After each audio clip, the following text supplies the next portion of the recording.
Hello everyone. आज हम study करेंगे चैप्टर एप्लीकेशन ऑफ ट्रिग्नोमेट्री की। इसमें हम कुछ इंपॉर्टेंट क्वेश्चंस का भी डिस्कशन करेंगे। उससे पहले हमें क्या डिस्कशन करना है, टॉपिक्स, मतलब इसमें क्या हमें अप्रोच लगानी है, क्वेश्चंस में कैसे करेंगे। तो उसके लिए हमें कुछ बेसिक टर्म्स पहले मालूम होने चाहिए इसको अप्लाई करने के लिए। ठीक है, जैसे कि हमने ट्रिग्नोमेट्री में पढ़ रखे हैं, ट्रिग्नोमेट्री के हमने कितने रेशियोज़ पढ़ रखे हैं, 6 रेशियोज़। ठीक है, sine, cos, tan, cos, cosec, sec, cot. ठीक है, ये 6 ट्रिग्नोमेट्रिक रेशियोज़ हैं। इनका हमने एक ट्रिक भी बताई थी याद करने की, कैसे हम याद रखेंगे कि क्या होता है परपेंडिकुलर ऑफ हाइपोटेनस क्या होता है, बेस अपॉन हाइपोटेनस क्या होता है, बेस अपॉन परपेंडिकुलर क्या होता है। ये हमने ट्रिक एक बताई थी आपको लास्ट वीडियो में, आप ट्रिग्नोमेट्री की भी देख भी सकते हैं। चलिए एक बार हम दोबारा एक बार डिस्कस कर लेते हैं उस चीज़ को। हमने बताया था पाकिस्तान भूखा प्यासा वाली ट्रिक बताई थी एक याद रखने के लिए, या फिर PBP HHB करके ट्रिक याद कर लो, या फिर पंडित बद्री प्रसाद हरर बोले। ठीक है, ऐसे करके याद कर सकते हो। चलिए पंडित बद्री प्रसाद वाली याद कर लेते हैं। पंडित बद्री प्रसाद हर हर बोले। ठीक है, देखो सबका स्टार्टिंग वर्ड लेना PPP HHB। ठीक है, PBP HHB, या फिर हम इसको ऐसे भी लिख देते हैं पाकिस्तान भूखा प्यासा हिंदुस्तान हरा भरा। ठीक है, वैसे भी ट्रिक कर सकते हो आप। तो यहाँ पे दूसरी ट्रिक भी लिख देते हैं, पाकिस्तान भूखा प्यासा हिंदुस्तान हरा भरा। ठीक है, सबके स्टार्टिंग लेटर लो, PBP HHB, इस तरीके से लिख लिया। लिखने के बाद क्या करो, यहाँ पे साइन कॉस टैन। कैसे, साइन कॉस टैन, तो ऊपर लिख लो साइन कॉस टैन। ठीक है, अब क्या लिखेंगे, कॉट कोसेक सेक। तो टैन का अपोजिट हमेशा याद रखना कॉट होता है, टैन का अपोजिट कॉट होता है। इस क्लास में टी आता है, उसके स्टार्टिंग टी से, इस तरीके से याद रख सकते हो। और सी वाला सी के संग मैच नहीं होना चाहिए, तो कोसेक इधर आ जाएगा और सेक इधर आ जाएगा। ठीक है, तो जब भी हम चलेंगे साइन की बात करेंगे, साइन क्या होता है P अपॉन H फ्रैक्शन में, मतलब साइन क्या हो जाएगा परपेंडिकुलर अपॉन हाइपोटेनस। P यहाँ पे परपेंडिकुलर शो कर रहा है, B बेस, और H जो है वो हाइपोटेनस। लिख देते हैं यहाँ पे P हमारा क्या शो कर रहा है परपेंडिकुलर, B बेस और H हाइपोटेनस। ठीक है, इस ट्रिक से याद रख सकते हो। अगर हम कोसेक लिखेंगे तो H अपॉन P, नीचे से ऊपर, देखो जिधर लिखा है उधर ही से स्टार्टिंग करना है, ऊपर न्यूमरेटर में वही आएगा जिधर से स्टार्टिंग हो रहा है। तो इस तरीके से हम ट्रिग्नोमेट्रिक रेशियोज याद रखना है, इस चैप्टर के लिए बहुत इंपॉर्टेंट है। अगर ये नहीं आता होगा तो आगे के क्वेश्चंस भी नहीं हो पाएंगे। ठीक है, कुछ वैल्यूज जो लास्ट चैप्टर में पढ़ी थी ट्रिग्नोमेट्रिक रेशियोज की वैल्यू कुछ स्पेसिफिक एंगल पे, ठीक है, उसको भी याद रखना है, खासकर 30, 45 एंड 90 डिग्री के। 30, 45, 60, 90, ये 4 एंगल्स तो खासकर याद रखें। 30, 45 एंड 60 ये तो बहुत ही ज़्यादा इंपॉर्टेंट है। साइन कॉस टैन की तो वैल्यू याद रखना, साइन कॉस टैन की कौन से स्पेसिफिक एंगल्स पे, इधर हमारे टी रेशियोज होंगे, टी रेशियोज मतलब ट्रिग्नोमेट्रिक रेशियोज, और इधर हमारे एंगल्स होंगे। ठीक है, हमने एक ट्रिक भी बताई थी टेबल को कैसे याद रखते हैं, लेकिन हम कुछ यहाँ पे चलिए ये पहले बता देते हैं कौन सी है। 0 डिग्री पे एक बताई थी, एक इस पे थी 30 डिग्री, 45 डिग्री, 60 डिग्री, 90 डिग्री, ये एंगल से। देखो नंबर साइन की कैसे लिखते थे, इस तरीके से पूरा प्लान दिए, ये H था। ठीक है, अब यहाँ पे क्या है, देखो 0 से स्टार्टिंग करो, 0 1 2 3 4, काउंटिंग लिख ली, जितना लार्जेस्ट नंबर आए उसी को सबके डिवाइड में भेज दो, 4 4 4 4 4, और उसका जो भी है अंडर रूट ले लो। अब सबसे पहले क्या लिखना है, 0 से स्टार्टिंग करना, 0 से स्टार्टिंग है, 0 1 2 3 जहाँ तक लार्जेस्ट नंबर आए 4 तक, ये स्पेसिफिक एंगल है इसलिए सिमेट्रिक अप्लाई होगी, हर किसी में लग जाएगी। ठीक है, तो 4 हैं तो 4 लार्जेस्ट नंबर आए उसी को सब में डिवाइड कर लो, डिवाइड करने के बाद अंडर रूट ले लो, और 0 upon any number is also a 0, तो 0 का रूट क्या हो जाएगा 0 हो जाएगा सिंपली। ऐसे ही 1 अपॉन 4 का 1 इसका स्क्वायर, 1 किसका स्क्वायर 1 का है, और 4 किसका स्क्वायर है 2 का, तो 1 अपॉन 2 अंडर रूट के बाहर आ जाएगा। ये जो कट रहा है, जो कट रहा है उसको पहले काट दिया करो, 1 जा 2 जा, तो ऊपर वाला तो 1 बच रहा है, और 1 किसका अंडर रूट होता है 1 का ही होता है। ठीक है, अंडर रूट 2 में बचेगा 2 ऐसे ही लिखा रहेगा। ठीक है, क्योंकि 2 किसी का स्क्वायर होता ही नहीं है तो अंडर रूट 2 ऐसे ही लिखा रहेगा। ठीक है। ऐसे 3 इसका किसी का अंडर रूट नहीं होता है तो अंडर रूट 3 ऊपर ऐसे ही लिखा रहने देंगे, और 4 किसका अंडर रूट होता है 2 का, तो 2 लिख लेंगे नीचे, और इससे ये कैंसिल हो रहा है, कितना आ रहा है 1, तो 1 किसका स्क्वायर होता है 1 का, तो 1 आ जाएगा। ठीक है, हमारे पास वैल्यू आ जाएंगी 0, 1/2, 1/√2, √3/2, 1। ये वैल्यूज याद रखना, खासकर इन 3 एंगल्स की तो मोस्टली याद रखना, 30, 45, 60 और साइन कॉस 10 की, इसी से रिलेट करके आराम से निकाल लोगे सारे क्वेश्चंस में। ठीक है, कॉस क्या होता है हमारे पास, कॉस का देखो उल्टा लिख दो, अब जैसी वैल्यूज आई हैं सबको उल्टा लिख दो, 1 पहले लिख दो, √3/2 बाद में लिखो, उसके बाद क्या लिखा है 1/√2, 1/√2 लिख दिया, इसका कितना आ जाएगा 1/2, 1/2 लिख दिया, इसका है 0, तो ये उल्टी वैल्यूज़ हो जाती हैं। ठीक है, कॉस की वैल्यूज़ ऐसे याद रख लेना, पेपर में जल्दी टेबल बना पाओ, टेबल से एक बार जैसे क्वेश्चन में गड़बड़ लग रहा है कि हमें वैल्यूज़ नहीं याद आ रही हैं, तो पेपर में इस तरीके से टेबल से फटाफट बना लेना और सॉल्व करके अपने आप देख लेना कौन सी वैल्यूज़ हैं। ठीक है, टैन की क्या होती है, टैन का हमने रिलेशन भी पढ़ा था, एक साइन अपॉन कॉस, याद आया, टैन क्या था, tan theta equals to sine theta upon cos theta, ये थीटा एंगल को शो कर रहा है। ठीक है, थीटा क्या है यहाँ पे एंगल, जैसे एक्स लिख लो, वेरिएबल कोई भी लिख लो, ए लिख लो, बी लिख लो, हमने थीटा मान लिया है। ठीक है, तो टैन क्या होता है साइन अपॉन कॉस, और 0/1 क्या होता है 0, क्या हो जाएगा यहाँ पे साइन 0 अपॉन कॉस 0, और साइन 0 पे वैल्यू कितनी होती है 0, और कॉस 0 की 1, तो 0/1 इज 0, तो इसकी कितनी आ जाएगी 0। ऐसे 1/2, √3/2 दोनों के फ्रैक्शन में 2 है, तो 2 से 2 कैंसिल हो जाएगा, तो ऊपर बच रहा है 1 और नीचे बच रहा है √3, तो 1/√3 इसकी वैल्यू हो जाएगी। इसमें देखो क्या है 1/√2, इसमें 1/√2, दोनों का फ्रैक्शन में 1/√2, 1/√2 कट जाएगा तो 1/1 आ जाएगा, दैट मीन्स 1 हो जाएगा, पूरा पूरा कट जाएगा ये, तो 1 आ जाएगी वैल्यू इसकी। इसकी वैल्यू कैसी आ जाएगी 2 इसके नीचे, 2 इसके नीचे, दोनों के फ्रैक्शन में डिनोमिनेटर वाले कैंसिल हो जाएंगे, तो √3/1, तो √3 ही आ जाएगी वैल्यू। ठीक है, और इसकी क्या हो जाएगी नॉट डिफाइंड। लेकिन इस चैप्टर में मोस्टली 3 ही याद होंगे, इन 3 वैल्यूज़ को अच्छे से याद कर लेना, साइन कॉस 10 की और 3 एंगल्स की 30, 45, 60, इनकी वैल्यू बहुत इंपॉर्टेंट है, यही क्वेश्चंस में यूज़ होंगी।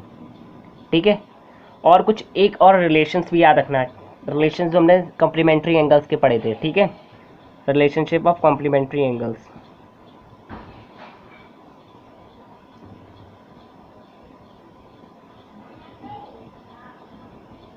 हमने पढ़ा था साइन किस में चेंज होता है कॉस में, तो साइन थीटा इक्वल्स टू होता है हमारे पास क्या cos 90 minus theta. Complementary angles क्या होते हैं, दो एंगल्स का सम कितना हो 90।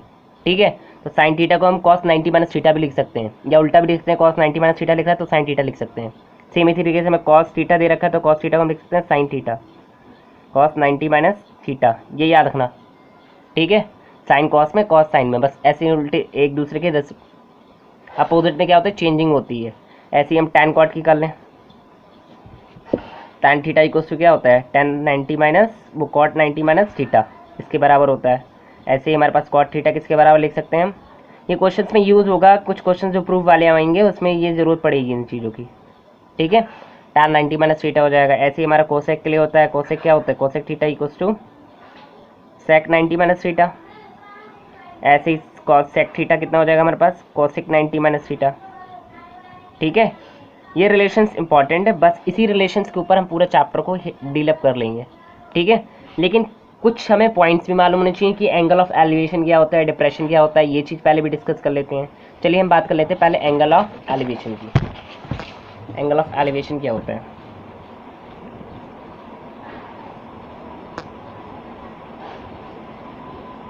आप लोगों ने एलिवेटर नाम सुना है, एलिवेटर जो लिफ्ट होती है, आप कहीं गए होंगे बाहर घूमने वगैरह तो उसमें लिफ्ट वगैरह होती है, होटल वगैरह में कहीं भी गए होंगे। ठीक है, तो वहाँ पे एलिवेटर होता है, वो क्या करता है लिफ्ट करता है, मतलब एक तरीके से हम अपनी गर्दन जब ऊपर करेंगे, ऊपर करते तो क्या करता है एलिवेट करते हैं कि नहीं, तो वही हमारा एंगल ऑफ एलिवेशन है। और एंगल ऑफ एलिवेशन हमेशा बनता है किससे, हॉरिजॉन्टल से हमेशा बनता है। किससे बनता है, हॉरिजॉन्टल लाइन से, याद रखना हॉरिजॉन्टल लाइन से हमेशा बनेगा। मेक विद हॉरिजॉन्टल लाइन, लेकिन जब दे रखा हो कि इससे एंगल ऑफ एलिवेशन इतना है तब एक अलग कंडीशन हो जाएगी। ठीक है, हॉरिजॉन्टल लाइन ऐसी होती है, वर्टिकल लाइन ऐसी होती है, तो मालूम ही होगा। ठीक है, तो एंगल ऑफ एलिवेशन हम गर्दन उठा के देख रहे हैं, तो गर्दन उठाएंगे तो इस तरीके से कुछ देखेंगे, जैसे हम टॉप ऑफ द बिल्डिंग किसी के देखें, टावर का देखें, या कोई चीज़ ऊपर चिड़िया उड़ रही है चिड़िया कोई देख लें। ठीक है, तो गर्दन क्या करते हैं हम अपनी ऊपर उठाते हैं, तो हम गर्दन को क्या कर रहे हैं एलिवेट कर रहे हैं, और कितने डिग्री से एलिवेट मतलब कितने एंगल पे एलिवेट कर रहे हैं, तो वही कहलाता है हमारा क्या एंगल ऑफ एलिवेशन, इस एंगल को हम कहेंगे क्या, एंगल ऑफ एलिवेशन। ऐसे ही हम क्या करेंगे, डिप्रेशन की बात करें, एंगल ऑफ डिप्रेशन की। एंगल ऑफ डिप्रेशन भी ऐसे ही होता है, ये भी किससे बनता है, हॉरिजॉन्टल से। एंगल ऑफ डिप्रेशन की बात कर ली जाए, एंगल ऑफ डिप्रेशन हमेशा किससे बनेगा, ये भी हॉरिजॉन्टल बनेगा। डिप्रेशन मतलब जब हम डिप्रेशन में होते क्या करते हैं, सर नीचे करके बैठ जाते हैं कि नहीं, सर दर्द करता है, डिप्रेशन लगता है कि आज मेरा ऐसा हो एग्ज़ाम हो गया वैसा हो गया, तो डिप्रेस हो जाते हैं, या फिर कोई एग्ज़ाम आने वाला है उसके लिए हम टेंशन में हैं, तो क्या करते हैं हम अपनी गर्दन नीचे करते हैं कि नहीं। तो उसी तरीके से जब हम गर्दन नीचे करेंगे, यहाँ पे सपोज करके टॉप पे बैठे हुए हैं, हम नीचे देख रहे हैं चीटी जा रही है, फिर हम खड़े हुए हैं चीटी देख रहे हैं, चीटी यहाँ पे जा रही है, तो चीटी यहाँ पे देखेंगे, क्या करें, गर्दन नीचे झुकाएंगे, तो हॉरिजॉन्टल से कितनी गर्दन झुकाई, उसको कहते हैं हम क्या, एंगल ऑफ डिप्रेशन। क्या कहेंगे हम, एंगल ऑफ डिप्रेशन। कोई चीज़ यहाँ पे देख रहे हैं, तो जैसे हम बिल्डिंग पे खड़े हैं, कार को देख रहे हैं बाहर, या किसी बॉय को देख रहे हैं कोई जा रहा है, ठीक है, ये एंगल ऑफ डिप्रेशन हो जाएगा। तो एंगल ऑफ डिप्रेशन जितना होगा वो उतना ये भी एंगल हो, क्योंकि ये क्या बना रहा है, ये पैरेलल लाइन है, ये भी हॉरिजॉन्टल लाइन है, एक दूसरे के पैरेलल होंगी और ये अल्टरनेट इंटीरियर एंगल की वजह से इक्वल हो जाएंगे, ठीक है। तो इसमें ट्रिग्नोमेट्रिक रेशियो लगा के हम जो चीज़ अननोन होगी उसको निकाल सकते हैं। तीसरी क्या चीज़ है हमारे पास, ये भी हॉरिजॉन्टल से बनता है, make with horizontal line.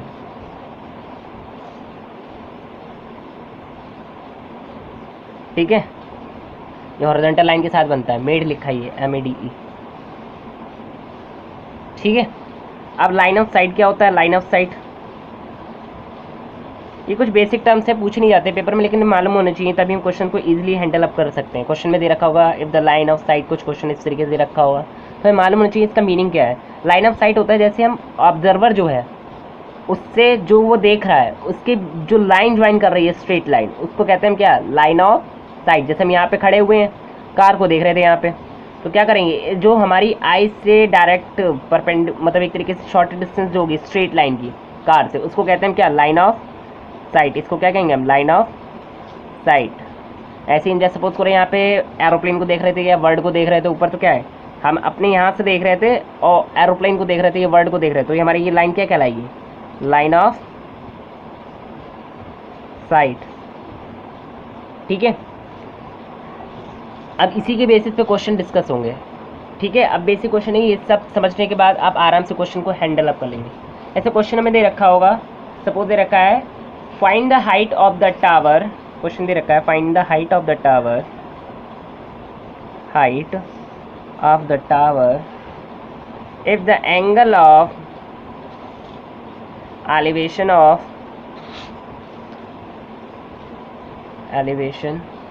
of top of tower is 60 degree. कितना दे रखा है angle of elevation, 60 degree. and the horizontal distance between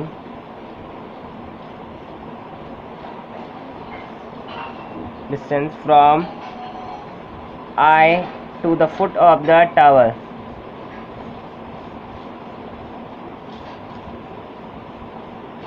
is 100 metre. Question दे रखा है कि हमें हाइट निकालनी है टावर की, जिसमें हमें angle of elevation of the top of the tower दे रखा है 60 डिग्री, ठीक है। और हॉरिजॉन्टल डिस्टेंस हमारी आई से फुट ऑफ द टावर की कितनी दे रखी है, 100 मीटर। इसका एक रफ स्केच बनाएगा, और सबसे पहले क्वेश्चन देखने के बाद जैसे फिगर नहीं गिवन है तो इसका एक फिगर बनाने, इमेजिनरी फिगर बनाने की कोशिश करा करो, ठीक है। यहाँ पे दे रखा है क्या, हाइट दे रखी है, तो एक टावर कैसा होगा, वर्टिकल होता है हमेशा ग्राउंड से, ग्राउंड मान लो, ग्राउंड से एक टावर खड़ा हुआ है। ये नहीं हम ड्राइंग करने लगे टावर बना रहे हैं स्पेशल वाला, नहीं, केवल लाइन बनाओ सिंपल एक, ठीक है। ये हमारी टावर को शो कर रहा है, ठीक है। ये हमारी हॉरिजॉन्टल ग्राउंड पे लाइन है। हम यहाँ से कहीं से देख रहे हैं टॉप ऑफ द टावर को, ठीक है। हम टॉप को देख रहे हैं टावर के, टावर का टॉप क्या होता है, ऊपर वाला होगा, उसको देख रहे हैं। तब एंगल ऑफ एलिवेशन कितना बताएं, एंगल ऑफ एलिवेशन क्या होता है, जब गर्दन उठाते हैं तो हम एलिवेट कितनी करी एंगल है, 60 डिग्री। कितने डिग्री एलिवेट करा है, 60 डिग्री, तो 60 डिग्री हमारा ये एंगल हो गया। आगे क्या दे रखा है, इतना क्वेश्चन पढ़ने के बाद इतना समझ में आ गया। आगे दे रखा है and the horizontal distance from the eye to the foot of the tower. Eye से तो हम पॉइंट अपने आप मान लेते हैं, क्योंकि बिल्डिंग टावर बहुत बड़ा होगा तो हम उसके सामने का ना के बराबर एक तरीके से पॉइंट की तरह होंगे, ठीक है। तो इसलिए हम पॉइंट अपना शो करते हैं।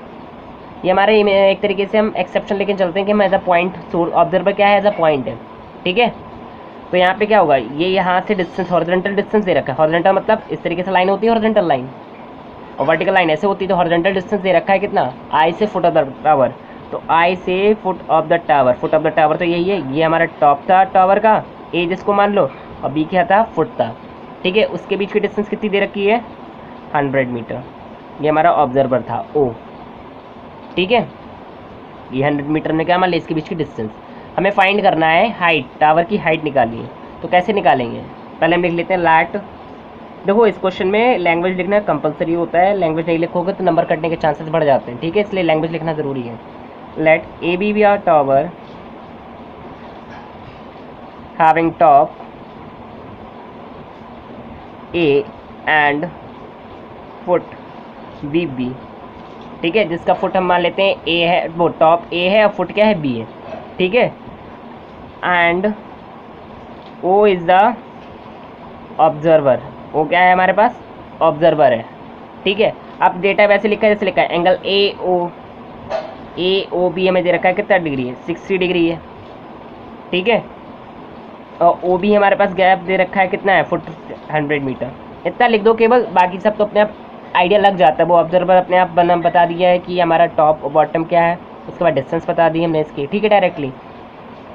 तो अब कौन सा ट्रिग्नोमेट्रिक रेशियो लगाएंगे, इससे को ये 60 डिग्री है, ये क्या होगा, 90 डिग्री होगा, 90 डिग्री के जस्ट अपोजिट वाला क्या होता है, हाइपोटेनस, क्या होता है, हाइपोटेनस, एच से लिख लो, स्मॉल एच से, ठीक है। और जिस एंगल की बात करते हैं, एक तो हाइपोटेनस होता है, दूसरा मिलता हुआ जो साइड होती है उसको कहते हैं क्या, बेस। याद रखना, जो एंगल की बात हो रही है उससे मिलती हुई साइड, एक तो हाइपोटेनस होती है जो लॉन्गेस्ट साइड होती है, दूसरी होती है बेस, जिसको बी से डोनेट कर लो, बी है, ठीक है। और जो बची हुई है वो परपेंडिकुलर हो जाएगा। हमें निकालना क्या है, परपेंडिकुलर निकालना है, हाइट तो निकालनी है टावर की, पी निकालना है, और हमें नोन क्या है, बी।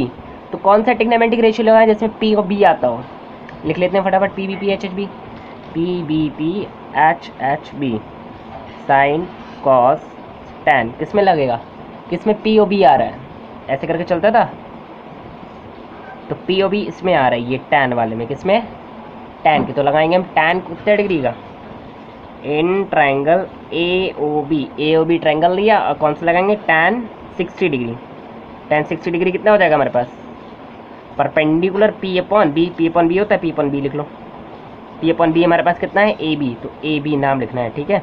ये हमने केवल बताया है कि पी अपॉन बी होता है, तो नाम लिख लो A B upon O B, ठीक है। ये हमारा क्या आ गया, टैन 60 की वैल्यू हमें याद होनी चाहिए, टैन 60 की वैल्यू √3 होती है, ठीक है।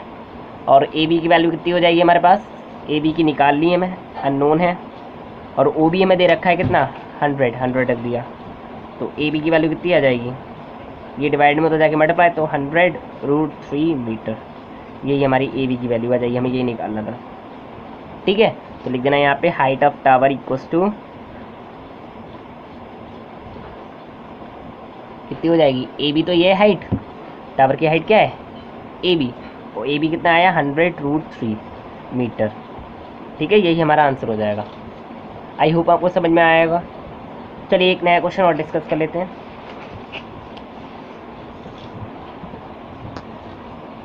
क्वेश्चन दे रखा है हमें, player sitting on the top of the tower of a height of 20 metre. एक कोई प्लेयर है वो टॉप ऑफ द टावर पे क्या है, बैठा हुआ है, observe the angle of depression a ball lying on the ground is 60 degree. एक बॉल को क्या कर रहा है, ऑब्जर्व कर रहा है, और एंगल ऑफ डिप्रेशन कितना बना रहा है, 60 डिग्री। हमें फाइंड करना है, फाइंड लिखा है ये, find the distance between the foot of the tower and the ball. Foot of the tower से उसकी डिस्टेंस कितनी है, और बॉल से कितनी डिस्टेंस है, किसकी, प्लेयर की, वो निकालना है, ठीक है। तो सबसे पहले हमें एक रफ स्केच बनाना है। सबसे पहले रफ स्केच बनाओ, एक प्लेयर है टॉप ऑफ द टावर पर बैठा है, टावर एक कोई बना लो, ए बी नाम का कोई टावर ले लो जिसका टॉप ए हो और फुट बी हो, ठीक है। टॉप पे बैठा प्लेयर देख रहा है किसको, बॉल को देख रहा है, जो कि 60 डिग्री का डिप्रेशन, एंगल ऑफ डिप्रेशन बनाता है। ये हॉरिजॉन्टल लाइन हो गई, एंगल ऑफ डिप्रेशन बना लो 60 डिग्री का लगभग, ये कितने डिग्री का एंगल है, 60 डिग्री का, ठीक है। ये बॉल हो गई ग्राउंड पे, ठीक है। तो हमारे ग्राउंड पे मान लेते हैं बॉल हो गई हमारे पास, सी नाम के लिए बॉल ले लो, ठीक है, ए बी सी ट्रायंगल हो जाएगा, ठीक है। एंगल ऑफ डिप्रेशन दे रखा है 60 डिग्री, यहाँ पे इसको मान लो कुछ एंगल ऑफ डिप्रेशन दे रखा है, इसको मान लो ए बी सी डी मान लो इसको, ठीक है। क्या लिखेंगे सबसे पहले लैंग्वेज में, लिख लेंगे let A B B a tower having top A and foot B, ठीक है, from point A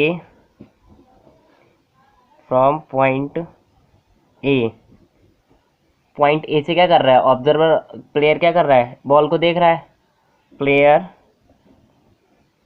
is observing a ball on ground, point लिख लो पॉइंट सी, ठीक है, पॉइंट सी लिख लो। और एंगल ऑफ डिप्रेशन कितना बना रहा है, एंगल कितना है DAC, that means angle of depression, bracket में लिख लो यहाँ पे, एंगल ऑफ डिप्रेशन कितना है 60 डिग्री, ठीक है। अब देखो ये हमने बताया था हॉरिजॉन्टल लाइन से दोनों, तो ये पैरेलल होंगे एक दूसरे के, ये 60 डिग्री ये भी 60 डिग्री, क्योंकि अल्टरनेट इंटीरियर एंगल बनेंगे, जेड बन रहा है कि नहीं, जेड के अंदर वाले क्या होते हैं अल्टरनेट इंटीरियर एंगल, तो ये भी कितना हो जाएगा 60। हमें क्या मालूम है, डिप्रेशन दे रखा है, हमें मालूम है हाइट मालूम है कितनी है 20 है, 20 मीटर हाइट दे रखी, किसकी, टावर की दे रखा है, टावर ऑफ हाइट 20 मीटर, तो ए भी हमें दे रखा है कितना 20 मीटर। अब हमें निकालना क्या है, find the distance between the foot के बीच की डिस्टेंस निकालनी है, मतलब BC की डिस्टेंस निकालनी है और AC की निकालनी है, वॉल से डिस्टेंस निकालनी है ऑब्जर्वर की, ठीक है।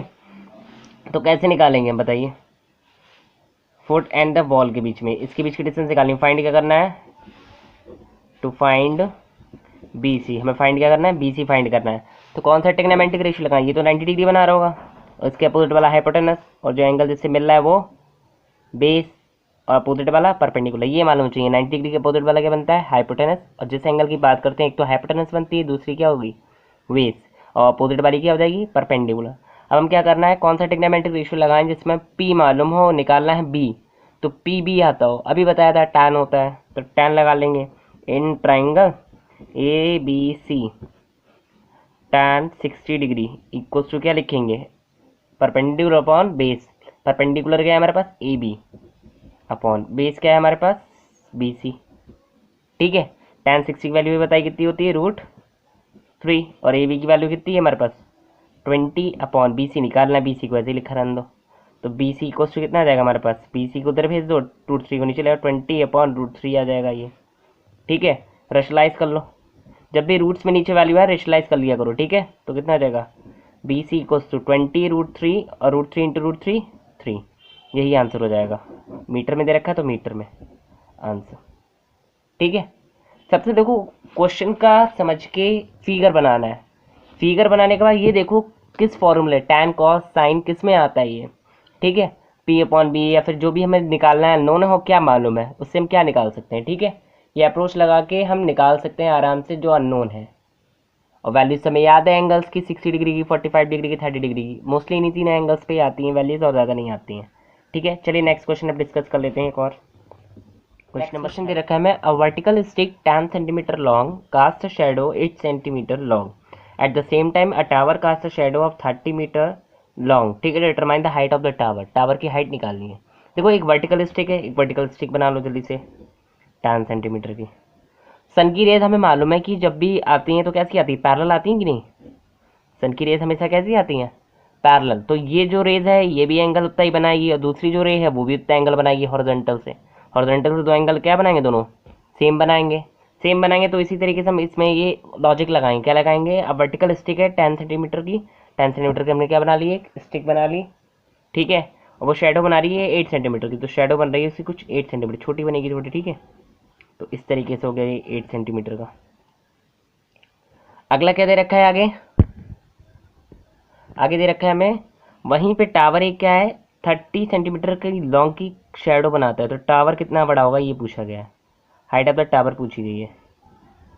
तो कभी बताया था पैरेलल मतलब सन की रेज आती हैं उसी टाइम पे, एट द सेम टाइम लिखा है, तो उसी टाइम पे एंगल तो सेम ही बनाएंगे, मतलब ये थीटा होगा तो ये भी कितना होगा थीटा होगा कि नहीं, दोनों एंगल्स तो सेम बनाएंगे।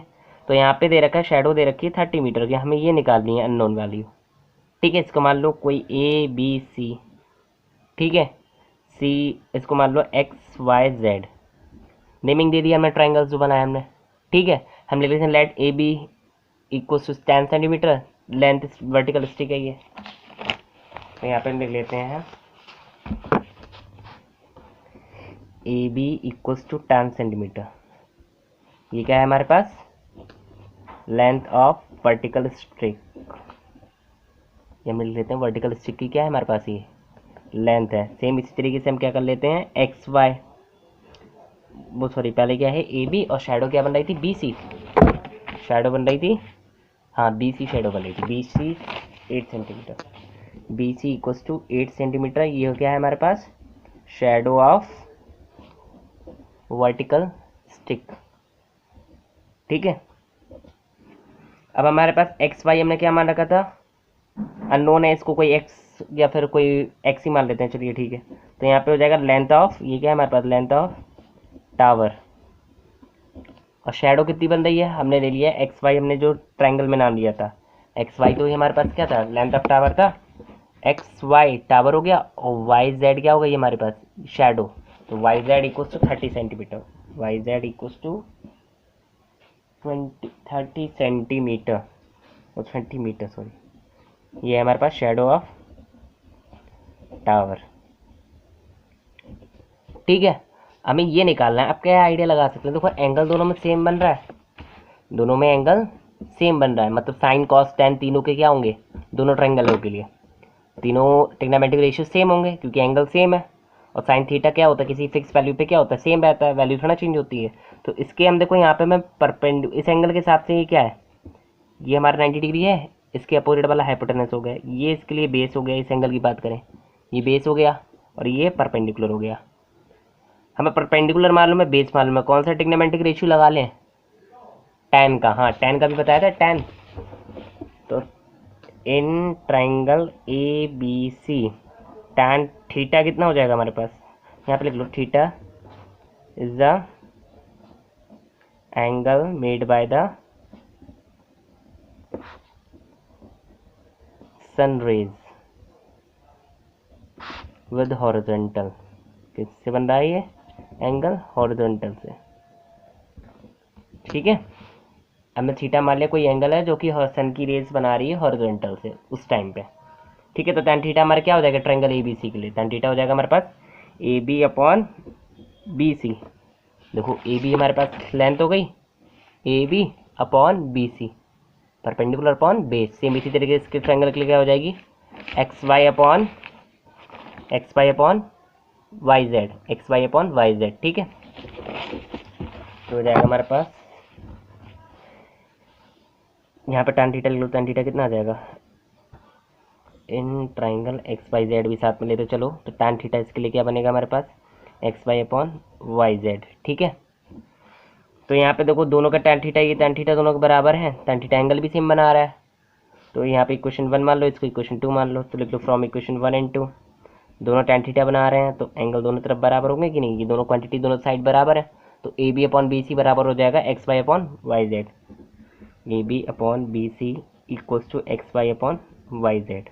यहाँ पे मान लो कुछ फिक्स वैल्यू है tan थीटा की, इसमें भी कुछ फिक्स वैल्यू, सपोज करो ये हमारे पास 2 है, ये भी 2 है, तो हम A B upon B C 2 कह रहे हैं, तो X Y upon Y Z equals to 2 कह रहे हैं, तो दोनों बराबर होंगे तभी तो 2 के बराबर है। तो यहाँ पे ए बी की वैल्यू हमें दे रखी कितनी, tan, बी सी की कितनी दे रखी है 8 सेंटीमीटर में दे रखी है। ठीक है, और एक्स वाई कितनी दे रखी है, निकाल ली है, ये एक्स हमने मान रखी है, और ये कितनी रखी है 30, ये लेट लिख लो, लेट कर रखा है हमने। ठीक है, तो x की वैल्यू निकाल लो, ये मीटर में हमने मान रखी है क्योंकि मीटर में दे रखा है, सेंटीमीटर सेंटीमीटर कैंसिल, मीटर से मीटर कैंसिल, कोई इफेक्ट तो पड़ेगा नहीं।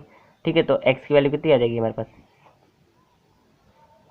ये आ जाएगा कितना, ये डिवाइड में होता जाके मल्टीप्लाई, 10 मल्टीप्लाई 30 अपॉन 8, कितने कट रहा है 2 से, 2 15 जा, 2 4 जा, 2 2 जा, 2 5 जा, तो x इक्वल्स टू 75 अपॉन 2, ये आ जाएगा, तो मतलब 37.5 सेंटीमीटर मीटर आ जाएगा आंसर।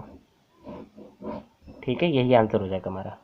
बस कैलकुलेशन करनी है, बस ये आइडिया लगाना था कि दोनों के एंगल सेम बनाएंगे तो tan थीटा दोनों के क्या होंगे, बराबर होंगे। ऐसे ही हमें और कोई चीज़ अननोन दे रखी, जैसे हमें इसी टाइप के रिलेशन में स्टेप क्वेश्चन आते हैं, तो हम क्या लगाएंगे, यही अप्रोच लगाएंगे कि तीनों सारे टी रेशियोज क्या होंगे, बराबर होंगे जब एंगल एल्टीट्यूड एंगल इक्वल बना रहा है। प्रैक्टिस क्वेश्चन से देते हैं आप लोग, आप ट्राई करना घर पे। दे रखा है the string of a kite is 10 metre long and it's make an angle of 60 degree with the horizontal, find the height of the kite assuming that there is no slack in the height. ठीक है, दे रखा है एक string length की है वो 100 metre की है, ठीक है, इस तरीके से होगी, यहाँ से काइट इस तरीके से तिरछी तो उड़ती है ग्राउंड से, ये 100 मीटर ये दे रखा है तुम्हें, और बना रहा है 60 डिग्री का एंगल। ये शायद एनसीईआरटी क्वेश्चन लग रहा है मुझे, ठीक है। हमें क्या कर रहा है, स्लैक नहीं दे रखा है, स्लैक मतलब होता है कोई भी इसमें ढील ढाल नहीं है, पता स्ट्रेट है, खिंची हुई है एकदम स्ट्रेच्ड, ठीक है। इसका हमें क्या निकालना है, हाइट निकालनी है काइट की, मतलब ये निकालना हमें, ये मालूम है टिग्नोमेट्रिक रेशियो लगाना, क्या निकाल सकते हैं हमें, हाइपोटेनस मालूम है, परपेंडिकुलर निकालना है, तो पी एच कौन से टिग्नोमेट्रिक रेशियो में है तो वो लगाना है इसमें। सेम इसी तरीके से इसमें भी ये लग रहा है, सेम क्वेश्चन है। A balloon is connected to a meteorological ground station by a cable of length 215 metre incline at a 60 degree to the horizontal. हाँ, determine the height of the balloon from the ground, assume that there is no slack in the cable. कहते same to same question है, बस यहाँ पे values change है, यहाँ पे kite की जगह वैल्यून ले लिया गया है, क्वेश्चन पूरा सेम है, ठीक है। नेक्स्ट क्वेश्चन बात कर लेते हैं। If sun elevation is 60 degree then a pole of height 6 metre will cast a shadow of.